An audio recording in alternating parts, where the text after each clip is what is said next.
Howdy y'all. I want to use Costco as an example for a video today. Let's get to it.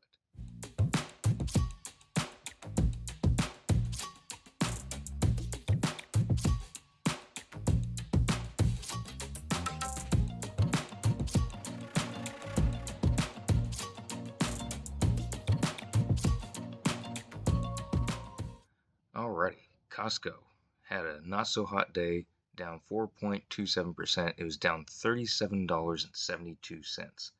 That's a lot of money, especially if you bought way up here in pre-market hours and you sold down here in aftermarket hours. That's a lot of money lost. But just like prior videos, I want to show why this shouldn't be viewed as the end of the world necessarily. I'm going to back out to the 1-year chart. Let's look at some of this stuff. We had drops here. This is up from where it was before.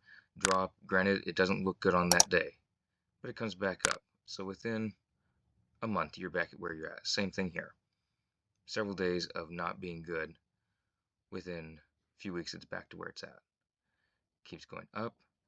Look at here. Huge drop. Just absolutely massive.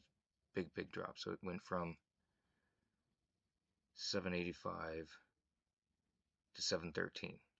That's a lot of money. But think about it. If you go from here March 6th and the 7th to May 13th, May 10th area, look at that. It's right back to where it was.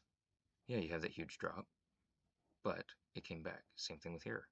We had a drop several weeks ago. It came back, and right here, it could be the same thing.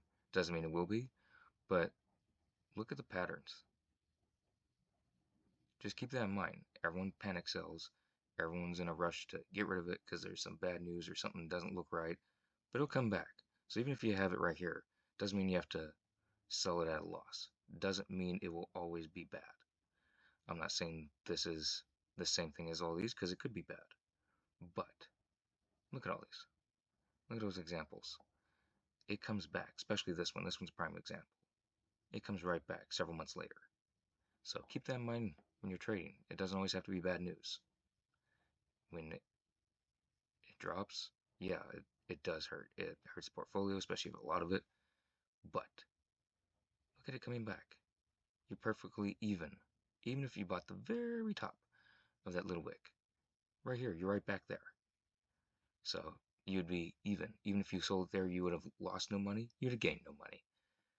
But I just want to make an example of that. Just because it drops doesn't mean it's the end of the world. Could it be? Sure. It very well could be. Doesn't mean it is? No, not at all. So I want to make a prime example out of Costco for why stock drops doesn't mean you have to sell immediately and lose a bunch of money. Hope y'all enjoyed, and I'll see y'all in the next video.